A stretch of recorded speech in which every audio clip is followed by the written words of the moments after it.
dengan semata yaitu ibadah bulan Ramadan ini. Salawat dan salam semoga selalu tercurah limpahkan kepada junjungan kita, Nabi kita, Rasul kita, Nabi besar Muhammad Sallallahu Alaihi Wasallam, beserta kepada keluarganya, kepada tabi'in, tabi'id, dan mudah-mudahan salawat dan syafaatnya bisa sampai kepada kita selaku umat yang selalu mengerjakan semua kebaikan. Bapak Ibu sekalian, tadi saya berangkat jam 3:30 karena saya diberikan tugas untuk menjadi imam dan khatib penceramah salat subuh. Anto sama Wahyu nggak tahu, Pak, hari ini jadwal Bapak. Saya pura-pura nggak tahu. Hari ini saya, padahal Bapak sekalian, saya potong rambut itu sebulan yang lalu, Pak, hanya untuk ceramah subuh sekarang ini. Bahkan baju ini, Pak, setahun yang lalu saya beli, Pak, untuk ceramah subuh di sini. Masya Allah, alhamdulillahirabbil alamin, kita sekarang bisa bersilaturahmi ya sekalian. Bapak sekalian, yang jadi masalah sudah semua saya siapkan, ternyata materinya ketinggalan. Jadi ceramah subuh kali ini saya cukupkan sekian. Bapak sekalian, kalau misalnya ada seorang yang meriwayatkan,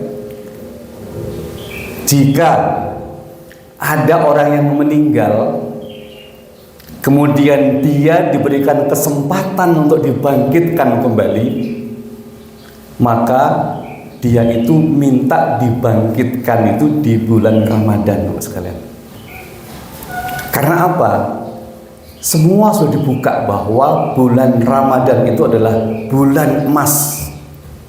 Semua amalnya dikalikan dengan pahala yang berlipat. Kalau kita baca Quran, maka pahalanya itu pahala puasa plus pahala baca Quran. Kalau kita berzikir, pahalanya itu pahala zikir dan pahala puasa. Kalau kita mengerjakan kebaikan, pahalanya itu adalah kebaikan dan pahala puasa. Kalau kita bulu tangkis, maka pahalanya itu adalah pahala bulu tangkis dan puasa. Begitu juga kalau voli plus puasa. Maka Bapak sekalian, saya ingin memproyeksikan atau mengkonstruksikan sebenarnya puasa itu diwajibkan untuk kaum muslim itu kapan? Sejarah. Kalau yang di atas mau tidur silahkan. Ini sejarah, biasanya ngantuk kalau sejarah itu. Terus bagaimana kondisi sosial muslim saat itu, pada saat Ramadan, pada saat puasa itu pertama kali diwajibkan. Puasa itu diwajibkan, ada yang menyampaikan tahun 2 Hijriah. Ada juga yang menyampaikan lebih detail tahun 1 Hijriah lebih 8 bulan. Itu pertama kali diwajibkan saum untuk muslim. Sebelumnya Bapak sekalian sudah ada bukan kewajiban tapi ibadah puasa, yaitu puasa Daud, kemudian puasa Asyura, dan puasa Ayyamul Bid. Tapi itu bukan kewajiban, bukan wajib. Tapi wajibnya itu puasa saum di bulan Ramadan. Tahun kedua, kalau kita tarik 1 tahun sebelumnya, tahun pertama Hijriah. Tahun pertama Hijriah itu berarti kebanyakan kaum muslim itu adalah kaum muhajirin. Kaum muhajirin itu kaum yang datang dari yang datang dari Mekah menuju ke Madinah. Nah, kaum Muhajirin itu kalau kita ambil contohnya saja, Abdurrahman bin Auf misalnya, dia hijrah dengan meninggalkan segala macam kekayaannya. Yang ada yang menyampaikan sekian triliun ditinggalkan begitu saja. Untuk apa? Untuk hijrah bersama dengan Rasulullah Sallallahu Alaihi Wasallam. Artinya tahun pertama itu atau 1 tahun 8 bulan itu belum settle, kehidupannya belum settle. Ya. Yang kedua, misalnya Amr bin Yasir. Amr bin Yasir itu hijrah setelah bapaknya dan ibunya itu dibunuh oleh kafir Quraisy. Artinya Amr ini berangkat hijrah bersama dengan Rasulullah Sallallahu Alaihi Wasallam dengan sakit hati yang masih dibawanya. Kemudian berangkat ke Madinah meninggalkan jenazah jasad bapak ibunya yang sekarang dimakamkan di dekat Ka'bah, di depan Ka'bah. Di Ashabiyah Grafiyat nama itu. Berikutnya siapa? Bilal. Bilal itu pada saat di kota Makkah itu siksaannya udah melebihi yang lain. Kenapa? Karena Bilal ini dari golongan yang paling bawah. Dulunya dia budak. Dan kaum kafir Quraisy itu dia lebih kejam menyiksanya kalau dia tidak ada pembelaan apapun. Kenapa Abu Bakar tidak disiksa? Karena keluarga berada. Kenapa Khadijah tidak disiksa? Karena Khadijah itu at-takhirah. Dia keluarganya kerajaan dan keluarga terpandang, maka tidak disiksa. Begitu juga Rasulullah Sallallahu Alaihi Wasallam. Walaupun secara diam-diam Rasulullah ini tetap mendapatkan siksaan juga. Nah, pada saat tahun pertama dia mencoba untuk menata kehidupannya di kota Madinah, kemudian mencoba untuk mencari kehidupan, ya. Kemudian yang berikutnya Rasulullah sudah ngajak untuk berperang, Bapak sekalian. Perang pertama adalah perang Badar. Mereka masih belum dapat pekerjaan, mereka belum dapat tempat tinggal. Bahkan menurut riwayat ada masjid di bagian belakang yang dinamakan Sufah. Sahabat-sahabat Rasulullah kaum Muhajirin itu kebanyakan tinggalnya di Sufah. Tapi bekal utamanya itu apa, Bapak sekalian? Bekal utama adalah takwa. Sahabat-sahabat Rasulullah ini begitu memegang yang namanya takwa, ujung-ujungnya ke situ. Makanya saum pun bagi mereka itu suatu berkah justru dengan diperintahkannya untuk saum di bulan Ramadan. Mereka itu makan dari mana? Mereka tidak bekerja. Kaum Sufah ini tidak bekerja dia makannya itu dapatnya dari sedekah. Ada satu cerita bahwa ternyata mereka sudah 2 hari atau sekian hari tidak makan. Kemudian Rasulullah datang dari suatu tempat menanyakan ke Abu Bakar, "Ya Abu Bakar, apakah kaum Sufah ini sudah makan?" Ternyata Abu Bakar menyampaikan, "Belum ya Rasulullah." Akhirnya Abu Bakar, "Apakah ada sedekah yang diberikan kepada keluargaku?" Kemudian Abu Bakar menanyakan kepada Aisyah, ternyata ada sedekah yang diberikan kepada keluarga Rasulullah, yaitu 1 bejana susu. Ini suaranya mengung ya. Suaranya mengung. Oh ya, mudah-mudahan nanti segera diganti ini sound sistemnya.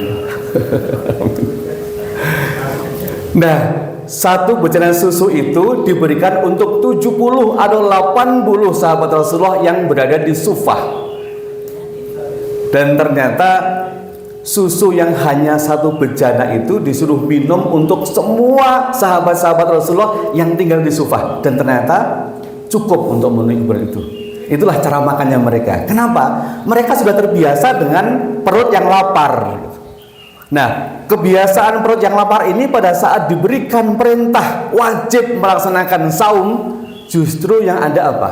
Yang ada mereka itu sukacita, bergembira, berbahagia karena ada perintah yang sudah biasa dia kerjakan, yaitu menahan lapar tadi itu.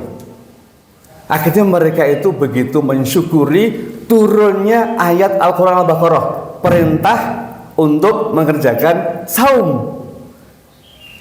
Bapak sekalian, kalau kita proyeksikan kepada kita, kemudian kita tanyakan kepada hati kecil kita masing-masing, apakah perintah saum ini membuat hati kita ini bersukacita, bergembira, bersyukur gitu? Apakah hati kita itu justru merasa karena adanya perintah saum di bulan Ramadan ini menjadi penghalang pekerjaan kita, penghalang belajar kita, penghalang pekerjaan rumah tangga dan segala macamnya? Ataukah kita sama kondisinya itu dengan kaum-kaum yang dulu itu diberikan perintah pertama kali untuk mengerjakan saum Ramadan? Kaum sufah atau ahlus sufah itu, dia begitu memahami yang tadi saya sampaikan yang namanya takwa. Rasulullah selalu menjelaskan bahwa orang yang bertakwa itu yaj'alahu mikhraja, diturunkan segala macam kemudahan. Abdurrahman bin Auf begitu memegang prinsip itu. Itu bukan hanya Quran saja, bukan hanya perintah saja, tapi itu adalah prinsip bahwa kalau saya bertakwa, maka Allah akan menurunkan jalan keluar, kemudahan. Maka pada saat Abdurrahman bin Auf itu meninggalkan semua kekayaannya di Makkah dan dia ikut hijrah ke Madinah, dan dia dipersaudarakan dengan si Fulan, ya, menurut riwayat dia adalah orang yang terkaya di Madinah. Kemudian orang itu menyampaikan bahwa Abdurrahman bin Auf, silahkan kamu pakai separuh kekayaanku. Abdurrahman bin Auf menolaknya, hanya minta tolong tunjukkan kepadaku di mana. Assalamualaikum Pak. Di mana pasar? Maka Abdurrahman bin Auf bisa merubah kekayaan yang di Makkah itu berkali-kali lipat di Madinah. Bekalnya apa? Bekalnya tadi itu. Kalau kita bertakwa, yaj'alahu mikhraja. Semua jalan keluar itu diberikan oleh Allah. Sekarang Bapak sekalian, saya pribadi nggak masuk logika. Bagaimana saya meningkatkan ketakwaan kita itu? Misalnya meningkatkan ketakwaan itu dengan berpuasa seperti ini, membaca Quran seperti ini, yaj'alahu mikhraja. Permasalahan kita macam-macam Bapak sekalian. Kita ada yang kesulitan ekonomi, kesulitan keuangan, kesulitan belajar segala macam. Kalau kamu tingkatkan ketakwaanmu, maka yaj'alahu mikhraja. Nggak ada logik Pak. Nggak nyambung otak saya Pak. Pikiran saya nggak nyambung. Tapi Abdurrahman bin Auf itu begitu memegang prinsip ini. Walau yang berikutnya tuh, kalau engkau meningkatkan tawakalmu, maka Allah akan memudahkan semua urusanmu. Contohnya apa? Contohnya banyak. Misalnya Bilal, ternyata pada saat hijrah ke Madinah, sebelumnya dicari-cari, ternyata dia mendapatkan tugas yang begitu mulia, yaitu mengumandangkan azan, hanya bekal ketakwaan sekalian. Nah, ini harusnya kita pakai sebagai sebuah motivasi dari diri kita bahwa pikiran yang sudah tertata dari kecil kita itu ternyata untuk berpikir seperti ini nggak masuk akal. Bahwa kemudahan mendapatkan ilmu-ilmu itu adalah awal dari sebuah pekerjaan yang namanya meningkatkan ketakwaan.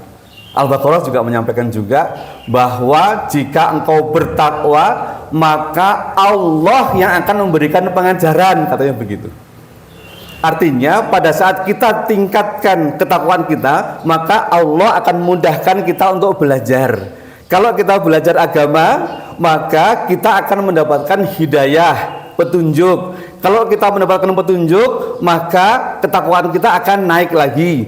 Kalau ketakwaan kita naik lagi, maka kita akan diberikan kemudahan untuk belajar kembali. Kalau kita naiknya belajar lagi, maka hidayah akan dapat lagi. Jadi seperti spiral, sampai kita mendapatkan puncak dari ketakwaan itu hanya dengan tadi itu ketakwaan. Nah, sahabat-sahabat yang ada di kota Makkah saat itu, tahun 2 Hijriah itu, mereka memahami ketakwaan. Yang kedua, mereka memahami bahwa walal akhiratu khairul laka minal ula. Yang akhir itu lebih baik daripada yang awal. Mereka tidak apa-apa. Mungkin baju putih ini bagi mereka sudah warnanya bukan putih lagi, mungkin sudah coklat atau udah kuning. Tapi mereka yakin bahwa wal akhiratu khairul laka minal ula. Nah, ini kalau di dalam buku Tazkirah karyanya Ibnu Qayyim Jauziyah, Bapak sekalian, ada 2 sirot. Sirot yang pertama itu sirot yang memfilter siapa orang yang kafir, siapa orang yang muslim. Sirot pertama memfilter siapa yang muslim, siapa yang kafir. Yang kafir masuk semua dalam sirot yang pertama, dalam neraka. Sirot pertama. Kemudian siratal mustaqim kedua ini, orang yang muslim yang sudah berkumpul di sini ini, mereka akan melewati sirot yang kedua. Sirot yang kedua itu sirot yang mencoba melihat seberapa banyak amalan kita. Jadi amalan itu ada hisab, ada mizan. Hisab itu semua amalan, misalnya puasa, kemudian sedekah, kemudian sholat, itu dihisab. Tapi semua amalan itu nanti kita mizan, ditimbang. Jadi amalan puasa kita Pak hari ini Pak, kita mendapatkan mizan, hisabnya, bahwa kita sudah melaksanakan saum Ramadan. Tapi mizan kita berbeda-beda. Kadar ketakwaan kita, kadar saum kita itu berbeda-beda. Kita sholat tadi sholat subuh, sama, kita mendapatkan hisab bahwa kita sudah melaksanakan sholat subuh, tapi mizannya berbeda-beda, kadar kekhusyuannya berbeda-beda. Nah, inilah yang nanti akan menentukan apakah kita itu akan berlari cepat sampai ke dalam pintu menuju surga, apakah kita tertatih-tatih dalam sirot ini, apakah kita justru berjalan dengan merangkak memegang sirot ya, jembatan itu kita pegang, ataukah kita justru memegang kaki teman kita yang dia memegang sirot. Nah, disitulah Rasulullah menyampaikan dalam hadisnya bahwa aku adalah orang pertama yang dibangkitkan dari alam kubur, dan aku orang yang duduk berdiri di tempat yang paling ujung di sirot itu, yang akan masuk ke dalam surga. Sahabat-sahabat memahami hal ini. Jadi kalau kita meyakini bahwa hadis itu sahih ya, bahwa puasa kita, kemudian bacaan Quran kita itu akan menjadi syafaat kita di yaumul akhir. Jadi puasa kita itu akan menyelamatkan kita dari sirot pertama menuju ke pintu kita akan masuk surga. Ini puasa. Dan bacaan Quran kita juga akan menyelamatkan kita dari sirot yang kedua ini. Begitu juga Bapak sekalian, kadang saya pribadi agak sedikit membayangkan bahwa Rasulullah menyampaikan, kalau engkau membaca 1 sholawat kepadaku, maka Allah akan membacakan 10 sholawat kepadamu. Ini artinya apa Bapak sekalian? Kalau sekarang kita tidak kerasa sama sekali bahwa 10 sholawat yang diberikan oleh Allah kepada kita itu seperti apa gitu. Coba bayangkan Bapak sekalian, kalau sholawat itu saya ganti kata-katanya dengan tali. Saya melemparkan 1 tali kepada Rasulullah, maka Allah itu akan melemparkan 10 tali kepada kita. Jadi jika kita tadi itu tertatih-tatih berjalan di sirot yang kedua tadi itu, kemudian kita melemparkan 1 tali kepada Rasulullah, ternyata Rasulullah melemparkan 10 tali kepada kita. Artinya apa? Kita akan semakin kuat untuk sampai kepada ujung dari surga itu. Nah, begitu juga puasa, begitu juga sholat, begitu juga sedekah, begitu juga jihad Bapak sekalian. Nah, ini kurang lebih Bapak sekalian semacam penyemangat ya, bahwa kita itu melakukan sesuatu, salawat pun itu kita niatkan bahwa kita niat salawat untuk akhirat kita, niat puasa untuk akhirat kita, niat umroh, haji, jihad segala macam niatnya untuk akhirat nanti. Jadi jangan dibandingkan kita membaca salawat untuk mensalawati rumah. Mohon maaf ini agak sedikit viral ya. Kalau kamu pengen mobil, salawati saja mobilnya, nanti dapat mobil itu. Kalau pengen rumah, salawati saja rumahnya. Bandingkan rumah dibandingkan dengan keselamatan kita di Siratal Mustaqim nanti. Rumah, mobil tidak ada artinya apa-apa dibandingkan keselamatan kita untuk menuju kepada surga. Bapak sekalian, mohon maaf ini terlalu panjang ya. Mudah-mudahan puasa kita menjadi puasa terbaik dari amalan-amalan kita, diterima oleh Allah SWT, dan mudah-mudahan kita dipertemukan dengan Lailatul Qadar. Mudah-mudahan kita dihindarkan dari siksaan api neraka. Mudah-mudahan kita selamat dan kita bertemu nanti di surganya Allah SWT. Sekian Bapak sekalian, mohon maaf segala macam kesalahan dan kekhilafan kata-kata saya. Sekian, wassalamualaikum warahmatullahi wabarakatuh.